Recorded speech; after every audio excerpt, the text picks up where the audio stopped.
Next Curve. Welcome. My name's Leonard Lee. I'm the managing director of neXt Curve, and I'll be your host for this episode of reThink podcast. And today, I have joining with me a very special guest, Joe Hoffman. He's a fellow industry analyst with SAR Insights and Consulting, and really glad to have you, Joe. Why don't you tell our audience a little bit about yourself and some of the work that you do and the research that you do as well? Okay, sure, great. I appreciate inviting me here. I like that, and get a chance to chat with you some more. I started my career out, years ago as an electrical engineer, working for let's say an itty bitty machine company. Worked for a long time on that. Moved over into space electronics, designing things that I don't know, the last thing I did with them burned up in Saturn. That was kind of a fun. And I moved after that. I moved out to the Arizona desert to work for another satellite company that thought they were a satellite company, and it crashed and burned, and so to speak, figuratively. And then I had a stint in product management, things of that nature. And so that's been a good long haul for that. Right now with SAR, I'm doing on the other side of the strategic marketing table, generating intelligence and research, things that help companies. And the two things I'm focusing on are connectivity and edge-based artificial intelligence. I call it tiny machine learning or tiny ML. There's a group up in a worldwide group going right now, and it's one of the most exciting things I've seen. And basically, how do you get machine learning out of the data centers? You get it down into the edge of things, and the edges might be an automobile, might be a factory, and increasingly it will be your earbuds in your ear. How that's working. So that's kind of what I'm working on right now. Do a lot of data modeling, forecasting. If anybody's heard of the Bass model curve, use that left and right, forwards and backwards, and try to figure out for what's going on or where should people be placing their bets on investments in their companies or things going forward. So that's kind of a fun thing too. I appreciate. Yeah, that's great. And just really glad to have you on, like I said. And for those in our audience who'd like to connect with a brilliant guy, feel free to reach out to him. I'm sure that you don't bite, right? That's true. Last I heard, you don't bite. So great insights. And also check out SAR Insights and Consulting, especially if you're in the audio space. One of the things that you and I talk about quite a bit is 5G, right? And one of the things that we want to do in this session is something that you and I kind of talk quite a bit about is a lot of the hype and the myths that surround 5G. And I think it comes from a number of different sources, the industry included, but then there's some really wacky things out there. And I think we want to take this opportunity to clarify some things, because I think a lot of these myths as well as the hype really distract from what the real value of 5G could be. And that you would agree, right? Oh, absolutely. I mean, 5G, when I first got involved, it was back during the standards development. And I tell you, the worst job in the world is a standards engineer.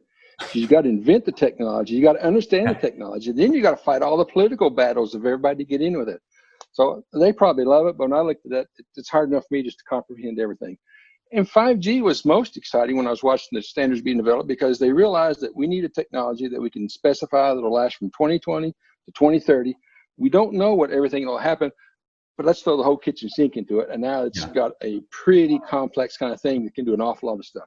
So I think 5G this next decade is really going to be it's going to be a game changer for everything. But hold back on the hype, all right? So Yeah. So let's give our audience a bit of an idea of what we're going to be talking about today. So the first thing that we're going to talk about is basically 5G itself. So you already kind of kickstarted that, but it's 5G. Yeah, we know that 5G is here, or at least people say that it's here. So what does that really mean? And when will the promise be delivered? So we'll talk about that. The other thing that we'll talk about is, does 5G really cause brain cancer? It's a very serious topic, don't get me wrong, but we'll delve into what's known about that question. And then we'll delve into the act of burning 5G cell towers and whether or not that actually slows the spread of COVID-19. Sounds like a comical topic, though it's not. It's very serious because we actually have cell towers being burned down in the UK and other places as well. And then finally, let's talk about actually a really important topic, which is this idea of 5G revolutionizing industries. Will it actually do that? Because you all kind of hinted at the idea or the notion that it's going to revolutionize things, but if it will, what industries do we think that it's going to start off revolutionizing and maybe changing the game, if you will? So first of all, I mentioned that it's been a standards development for getting it going for, but now there are several flavors of 5G, and they're continuing to evolve it. The one that's got all the attention is the massive bandwidth and massive speed, and also all the controversy is the millimeter wave stuff, because we've never done that before. And I was fortunate when I was in my graduate school of attending to a class with Dr. Ted Rappaport, who was at Virginia Tech at the time, and now he's at NYU. And just the amazing things that were being done with technology, and he was actually, his graduate students were showing. So that's one of the biggest things is that's one part of it, what's going to happen to millimeter wave. And you can see right now in the US, Verizon has really taking the leadership of actually implementing that in widespread technologies. The second aspect of it is, what happens to 5G in midband? Okay, in the US, we don't have a lot of midband spectrum. Right now, we have CBRS spectrum auctions going on. That's kind of exciting because that's a whole new world of actually doing telecom and licensing spectrum. But at the end of this year, the FCC is going to start licensing off C-band spectrum, which is like 3.7, 3.8 gigahertz, somewhere around that. Yeah. That's where most of the world is going right now with 5G and that, because you can put up a 100 megahertz carrier. You have a couple operators nationwide. And when you talk about bandwidth, that is going to be the one that's carrying most of the heavy weight for 5G lift. And that's what you're doing in like China right now, rolling out everywhere. Millimeter wave will come in, and it'll be helpful for that. Then you've got the people that wrote the standard says, well, there's no reason you can't use the 5G waveform down on 700 megahertz, 600 megahertz. And that's what T-Mobile is doing. So they're putting it down there on their little bit of spectrum. And now it's handy, and it'll work that way. In the bandwidths that are currently occupied by 4G today, you'll see a slight performance improvement, maybe 10%. Because you're running up against Shannon's limit as far as communicating data over a radio channel.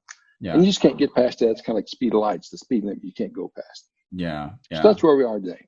And right now, according to the GSMA, we have about 90 operators announcing actual deployment of 5G networks. And I think they reported something around 360 that are starting their investment. But I think one of the things people don't have, I think get confused about is, well, what does it mean to deploy 5G? It can mean a lot of things, actually, right? Are you updating your network, the radio network? Is it the core? And with release 16, now we have the 5G core, right? Which is the basis of standalone 5G NR. That's something new. And so the question really becomes, when you talk to each of the operators, well, when you say that you have a 5G network, well, it really becomes more of a question of how far along are you on the deployment and maturity curve, right? And then also you have to start looking at what's the state of the technology, because I think this is one of the things that's really important to understand about 5G is that it's an evolution. Although some of the technologies here, the technologies here, the standards and the specifications are here, and they've been sort of frozen and baselined.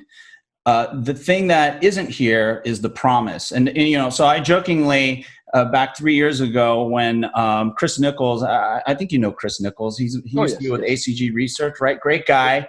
He was hosting a panel at MWC, and he asked the audience a question, what is 5G? And I raised my hand, not to be a smart aleck, okay? I raised my hand and said, it's the promise. And he jokingly quipped back, and he goes, "Yeah, so where's my LTE promise, right?" Because a lot of us are still waiting for the LTE promise. So, the thing is that 5G is going to mean a lot of things as it goes through its evolution. But in terms of the expectations, especially it was set back 3 years ago when we were looking at the first releases of the specifications get worked on and eventually frozen. those expectations, I think we have a long way to go, because that's all going to depend on deployment. And that means investment. That means in certain instances, especially for a lot of the aspirational use cases and the functions that are part of this 5G promise, it's going to require what a lot of people have probably already heard of is densification of the network, right? Would you agree? Oh, I agree. Absolutely. I usually don't go on for that long, but I don't know why. I was inspired by what you're saying. Because there's a lot going on. I mean, it's easy to go on. But anyway, what's going on with 5G? My favorite hyperbole use case is remote control, international remote control brain surgery. That's my favorite one, sidewalk brain surgery, right? Yeah. That, and then, and because that's basically millimeter wave things that I fuss about. Now, right now, the operators are just rolling out, and they're kind of on a little bit of a pause because of COVID. There are a lot of phones out there. Apple hasn't answered theirs yet. As far as the mass market consumer is concerned, for like just me or you from an ordinary day uses, 4G is pretty darn good. As a matter of fact, that's why I would say when AT&T came out with 5GE, because it really 4G performed so well, and it performed better than their initial deployments of 5G. So we want to cause the confusion. Caused a lot of grief. But it performed so well that when you really turn on lighting up 5G in the low bands, you're not going to see a whole lot of difference in what you and I are going to see, even if you get a phone. Right. Now, if AT&T or Verizon ever comes out and puts millimeter wave in my neighborhood, well, I'm sitting in my house. I've got Wi-Fi. It's pretty good, and I use Wi-Fi calling. Well, am I going to go outside and pick up the 5G millimeter wave? So it's kind of a mismatch of expectations right there. So the millimeter wave stuff is for high-density gatherings of where people are, not so much in my house. Now, when they get mid-band spectrum out, that'll all change. I mean, then I'm expecting at least 2 operators in my neighborhood will have 100 megahertz of 3.5 gigahertz, 3.8, whatever it is, spectrum in mid-bands. And that will change a lot. Then suddenly now I have opportunity. I've got my Wi-Fi, I've got my cable backhaul, but now as I go around, you'll find that now you're going to find that a lot more available. And 100 megahertz channel is massive. That's 5 times bigger than what there is on, according to standards for 4G today. And so it's one big fat pipe to pump data through. Right. So that's where we are right now. So the hyperbole, those are the cases. The operators, they latched on 2 things: enhanced mobile broadband and fixed wireless. So that's what they understand. Yeah, right. The promise is we're going to enable all these business operations. We're going to go into factories, and we'll use 5G even on unlicensed spectrum to replace industrial Ethernet, which is different from regular Ethernet because it's got priority of control, things like that. And what you'll see, and the best case I've seen for it is if you go look at on YouTube, there's a British food company called Okada. Oh, yeah. They have several years ago, they did their automated warehouse using 4G LTE with their own stack. And it's just amazing watch those robots running around over the thing. So that'll be another big thing I think will be even bigger as far as the economy is concerned, of wireless connectivity to internal industrial things. How long will that take to turn that over? Well, you've got to get the industrial automation people involved. Factories generally don't like to change things. They'll put something out on the shop floor and like to leave it there for 30 years if they can. But it's going to change that because now you've got more connectivity that you don't have to run Ethernet cables all over the place for. More ways to monitor your equipment and looking for vibrations and things, and all that's going on. So I think that right now there's a lot of tire kicking, and telecom operators, they are notorious tire kickers. I mean, they understand enhanced mobile broadband. They understand fixed wireless. They work those cases. Working in the factories and low latency services and things that are going to be, that's going to be developed. And really and truly, they do realize they need an ecosystem for that. Yeah, and we'll touch on that toward the end of our conversation, the whole industrial thing. But I think you're making a lot of points that are really relevant for that part of our discussion.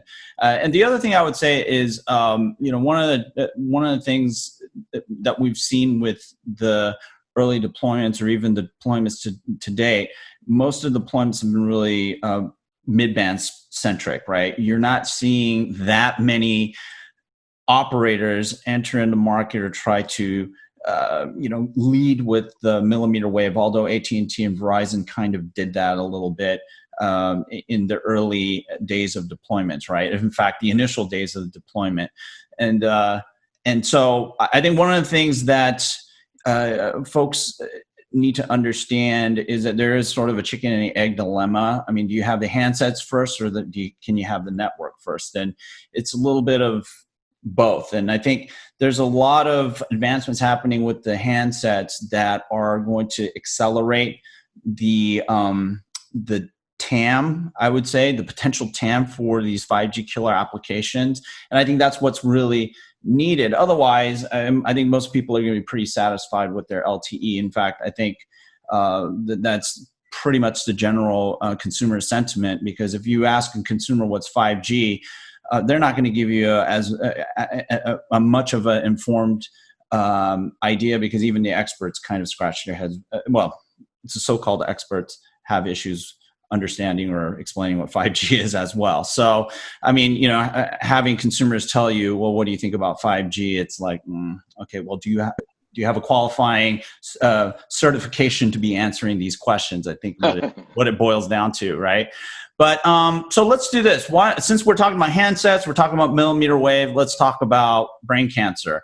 And so there's this myth, or at least there's these folks going around saying, look, you know what, 5G is dangerous. I think a lot of what they hone in on is the new band that is really sort of the hallmark of 5G, which is the millimeter wave bands, which span, I think it's like 30 gigahertz all the way up to 300, right? I mean, that's what the range is, but for 5G, I think it only spans from like 23 gigahertz to about 60, 70, 100, right?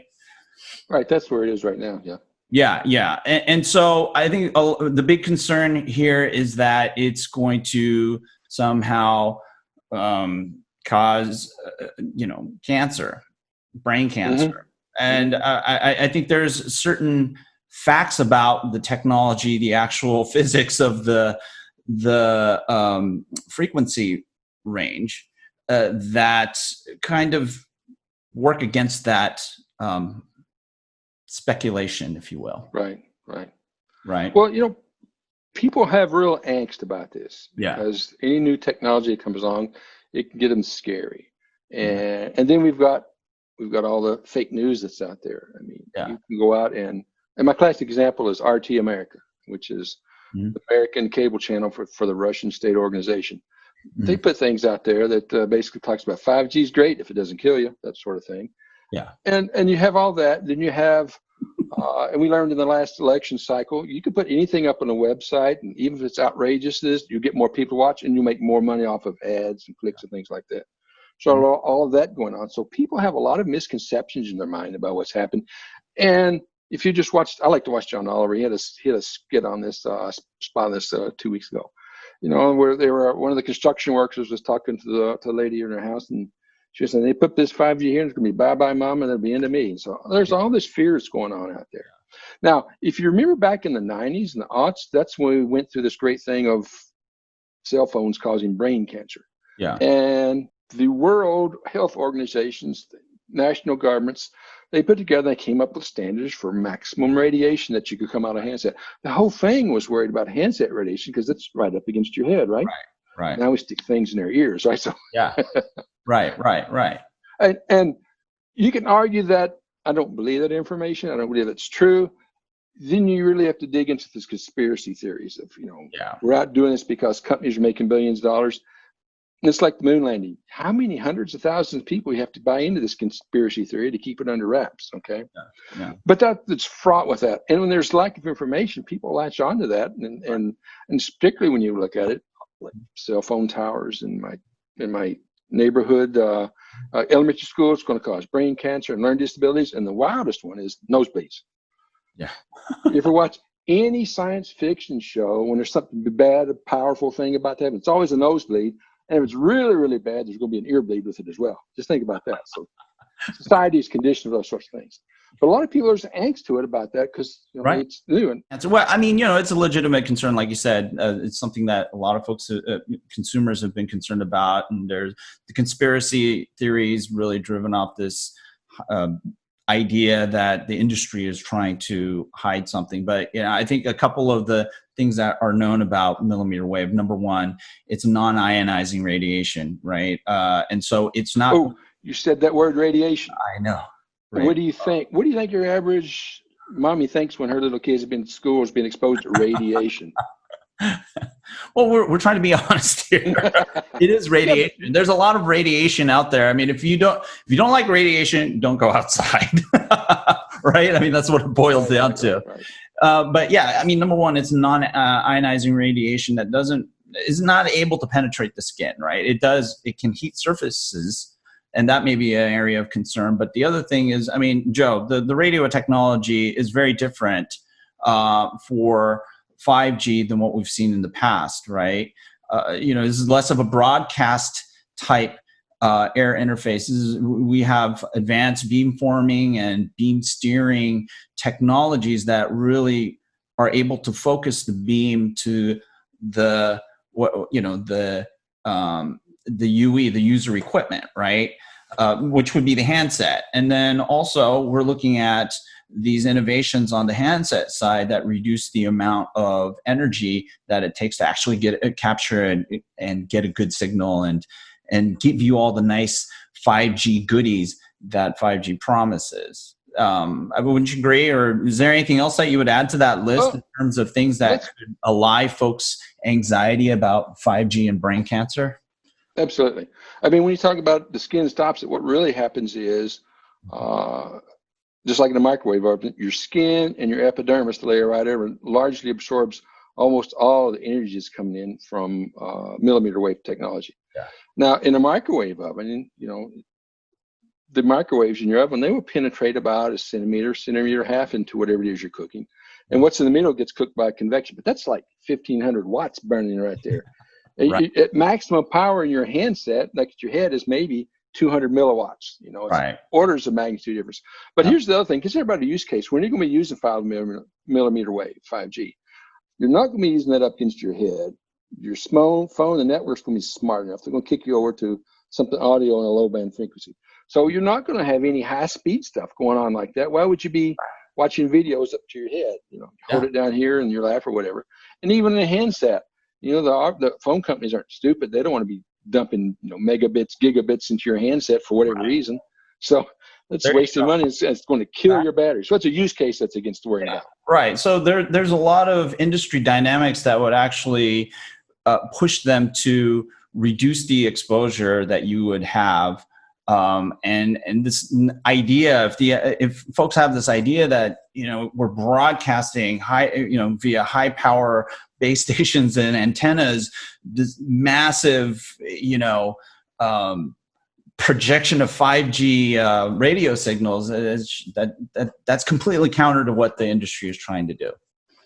Right. That's one of the big problems of 5G is that it attenuates so much data. For example, if you look at your neighborhood cell tower and let's say it's a 2.4 gigahertz, maybe it's a 100-watt transmitter. Okay. Yeah. You're down on the ground getting irradiated by that. You might be 500 meters away. You put a 5G antenna up there and it's transmitting the same power. Instead of 100 watts, it's acting like, well, that was only 1 watt transmitter, because you lose 99% of the energy that you're getting irradiated, lower stuff. So you're right off the bat, you're protected from that. Yeah. So that's what I see. There's radiation everywhere, electromagnetic and particle radiation. Particle radiation is the bad stuff. That's like, say, Chernobyl or nuclear plants or 3 Mile Island if you're old enough, right? And I would say the place in Japan, but I can never get that word right. Whatever it is. So anyway, Fukushima. Those are Fukushima. Yeah. Fukushima. There you go. That's it. So particle radiation. Now, how does that work? Is the heavy particles come along and they hit. If they're low energy, they're stopped by your skin well too, like an alpha particle. But heavy ones, they come blasting through. And ionizing means when the heavy nucleus hits another atom, it knocks off electrons and can even break things up and do stuff. Enough of that, and you get permutations in your DNA, and that's where cancer comes from. Yeah. Now, most electromagnetic radiation depends on the frequency that's run at. Is it ionized or not? Yeah. It runs all the way from your AM 630 radio up to 100 megahertz FM radio stations, up to your TV stations. Even your Wi-Fi at home is like 5, now it's going to be 6 gigahertz, not ionized. It does not have enough energy do anything other than warm your skin a little bit. And let me tell you, when I go out in the Arizona sun and I'm out in my pool, my skin's getting a whole lot more warming going on than I'm getting from my Wi-Fi or my cell phone or my 5G phone. I guarantee you that. All right. So that's what's going on now. Yeah. When radiation does get power enough, it will ionize. But what happens that? Well, that's X-rays, like your dental X-rays, right, or your surgical X-rays, or gamma rays from nuclear bombs going off. That is way out there, and it was like billions of times more powerful, higher energy content than even 5G millimeter wave stuff. Yeah, that's the totally different thing. But when they say radiation, and you've got a particular position you're trying to advocate or just cause trouble and noise and everything, people don't understand what that is, and that's why.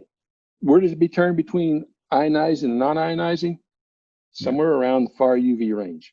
And we live here in Arizona. We know that at a certain level, when UV hits you, the ionizing stuff happens, and that turns into skin cancer. Yeah, right. So right. We're not the skin cancer of the world, but we have enough of it in Arizona to worry about. So.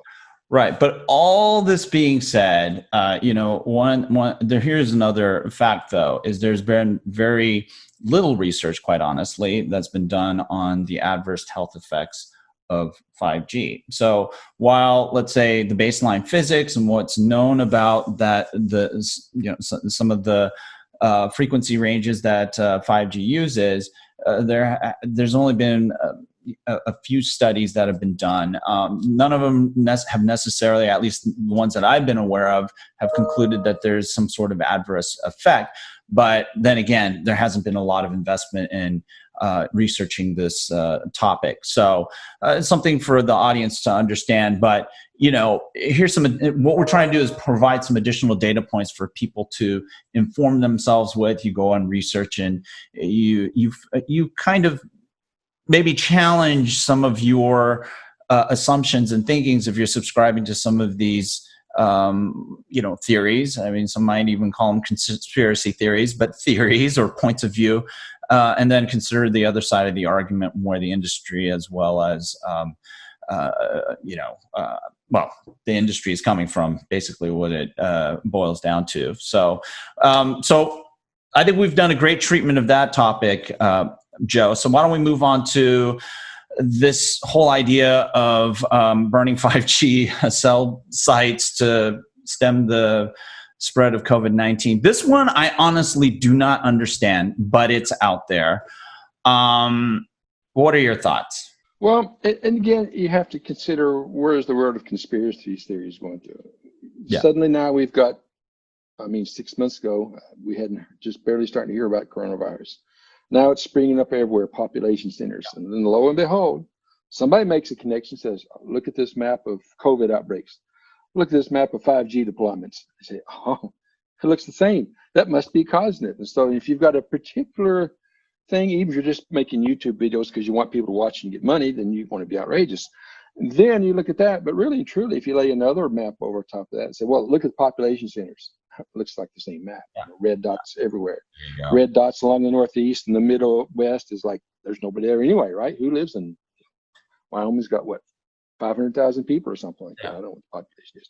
But there you see that. And so people that have an agenda, particularly if you're trying to disrupt Western democracies and liberal organizations like that, what's the problem? Just go ahead and disrupt, turn it up as much as you can. So I think there's a lot of that, which is the base of it. I did some reading on the Financial Times. Love that. Love that in the Wall Street Journal. And, I try to keep balanced, read all these things. Yeah. And they had a good write-up on it. And there's apparently a fair amount of, they would attribute to just hooliganism.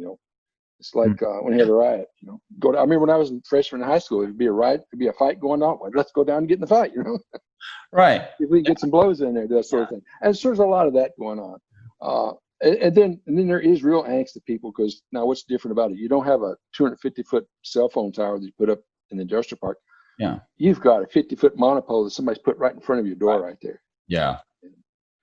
And you go, oh my gosh, what's going on?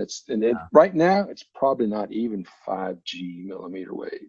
Right. We're putting the small cells around here in Chandler, and I finally got cell phone service in my ground floor of my house, but it's not 5G. We put a small cell up. It's like 2 blocks away. Works great. Love it now. Yeah. Yeah. Well, you know, I think for those who subscribe to this idea, maybe they might want to consider these points. 5G could actually slow the spread of COVID-19 or the novel coronavirus, because especially in the rural areas, underserved areas, through 5G enabled fixed wireless access, or FWA, you could bring quality of service, a different level of quality of service that's required in these pandemic times, right? People are sheltered in place at home. They need to educate their kids. And there's a lot of school districts that are trying to figure out how to do that, but there's bandwidth or connectivity issues, especially in the rural and remote areas. You know, you want to be able to work. You want to be able to socialize, like you and I are kind of doing right now. This is kind of socializing, right? We're having fun. And then, you know, you want to be able to be to connect with the rest of the world and have, you know, that basically interface with external services, whether healthcare or retail or whatever, so that you can sustain your livelihood as you're sheltered in place. And so by doing that, I mean, you're going to be social distancing, and you'll have less of a proclivity to sit there and go outside and expose yourself, and as a result spread, and maybe even spread the disease. So for those of you who are contemplating, you know, torching a 5G cell tower or a small cell site, consider those before you do that. That might be something that you want to think about deeply, because it's also illegal to be burning down, you know, cell sites. At least last I heard. Right. I mean, a lot of these too, now you're seeing, especially with 5G, more and more emergency first responder networks operate on the technology. Yeah. And we've got, like, today in the U.S. we have FirstNet. FirstNet, which is run by AT&T, but guess what? The FirstNet tower looks just like somebody else's tower, right? Yep. No big difference to it. And so you do that, and then things go boom and people die. Yeah, and connectivity is important. It's even more vital now than it was before. Right. In certain ways.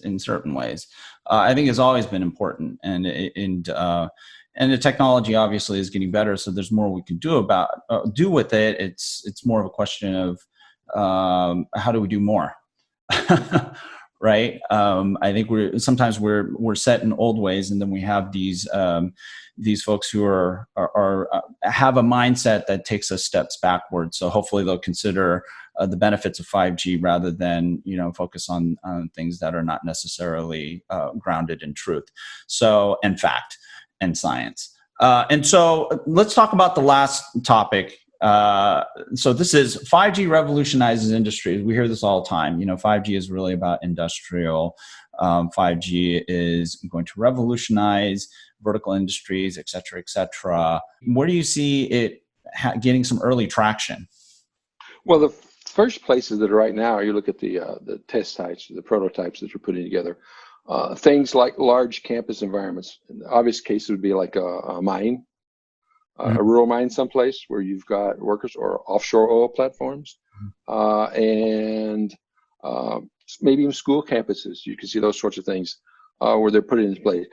The big thing I think will happen is it is really cumbersome to have wires running all over for your automation. If you really want to move into the next generation of automated control, cooperative robots, even from monitoring and sensing things, you can't have wires running all over the place. It'd be way too much of it. That situation is ripe for the millimeter wave, because now it's all indoors.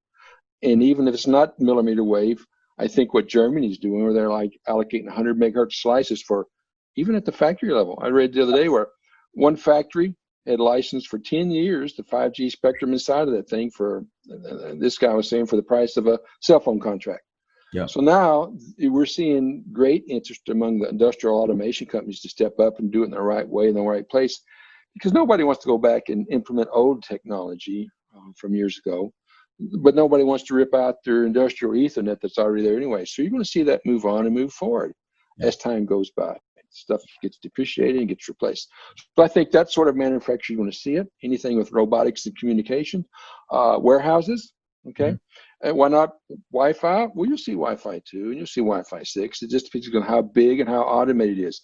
The advantage of using a 5G is the fact that you can control and schedule the data going back and forth. Right. Just like industrial Ethernet, which they made for the purposes of make sure that packet A gets from A to B at the right time, so otherwise things break and lose arms and things. Yeah, time-sensitive deterministic yes. networking, right? Yeah. Yes. So right. So there's that. And then I think if you listen to even the infrastructure vendors and their CEOs the last several years, they were, quite frankly, I like that. There we go. It's almost 9 o'clock now. Oh. But they would be quite frank and say, we can't envision all the use cases that people will figure out once we have this connectivity out there. You'll have a mix of public networks. When you get the standalone architectures up and running, you'll have dedicated cores of things that route data inside those networks with different levels of priority. So much for of biasing traffic between higher priority and low priority. That's going to happen whether you like it or not. And then you'll get wider spread usage of things. I don't envision an Uber running on millimeter wave spectrum everywhere. But you know what? I can't imagine what to do when 3.5 gigahertz is everywhere. All right, what do you want to do in those cars? Automated vehicles, that's another one. You got to have 5G for automated vehicles. Well, not exactly, but once it's out there, they'll use it, guaranteed.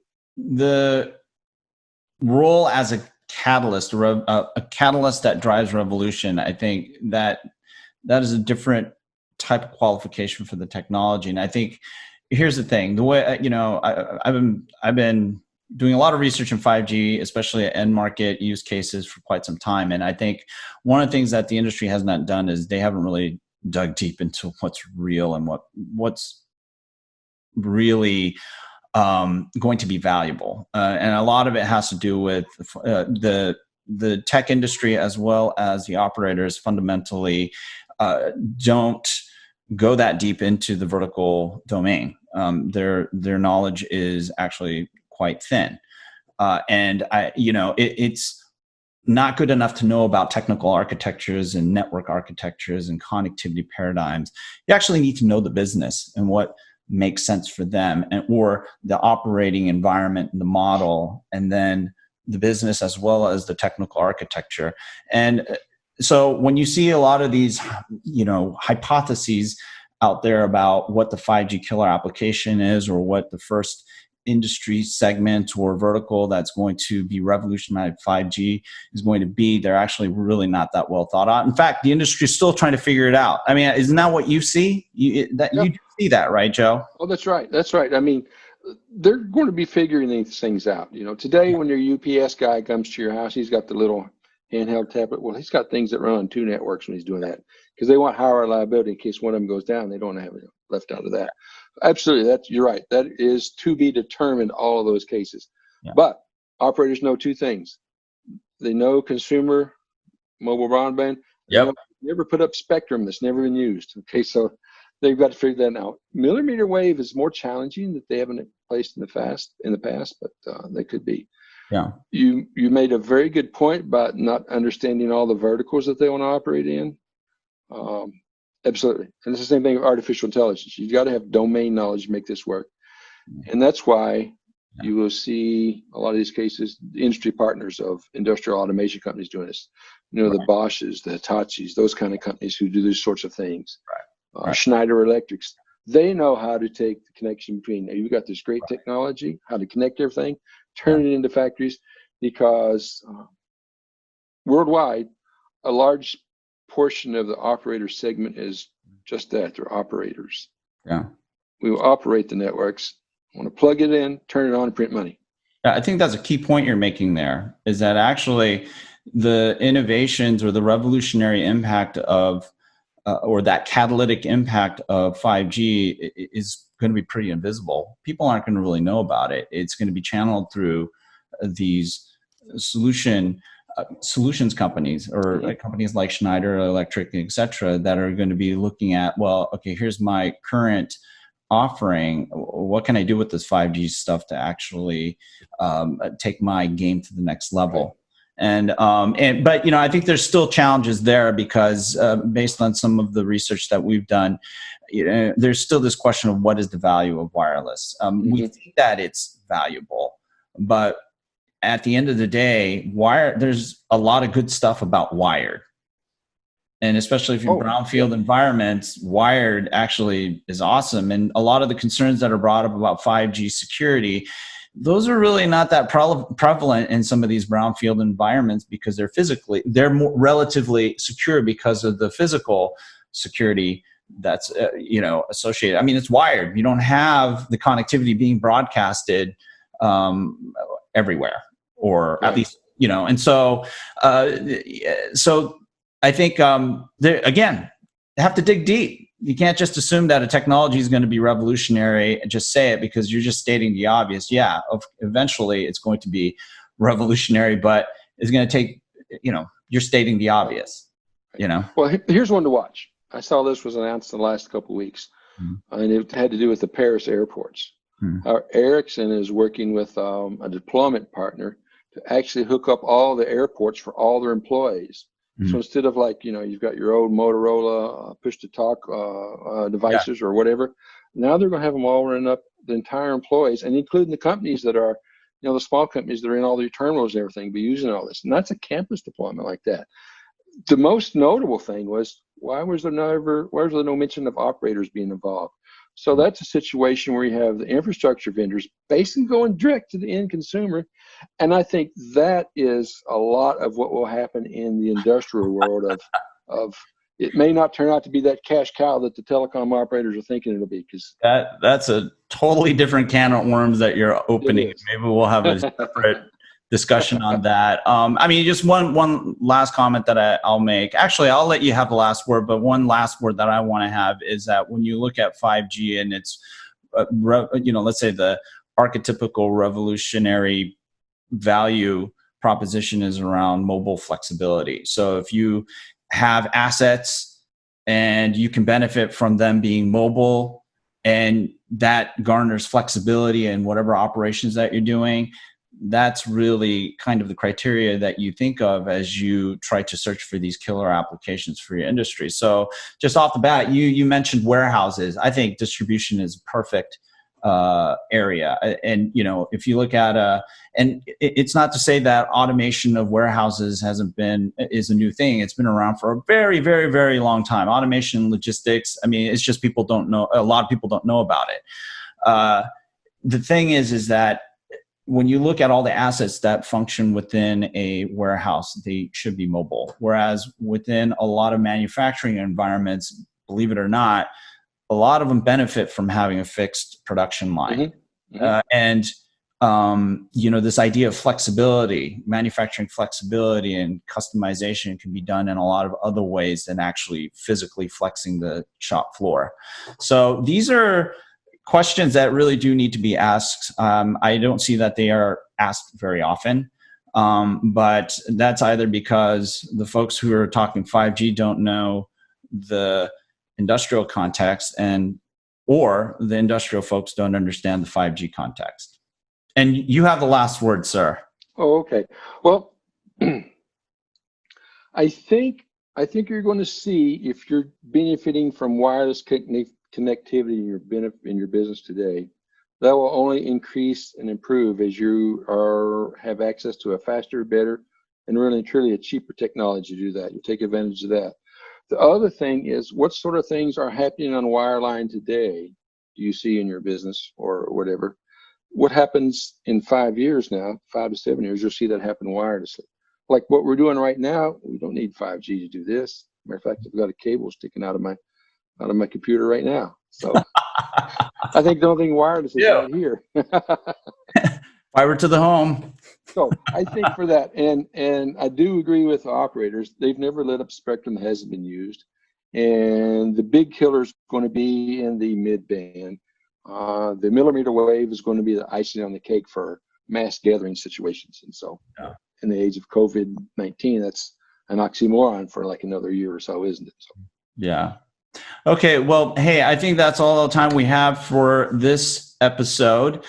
Joe, thanks so much for joining me today. It was a great conversation. To our audience, if you'd like to connect with Joe, like I said, he doesn't bite. He's a nice guy. I'll vouch for that.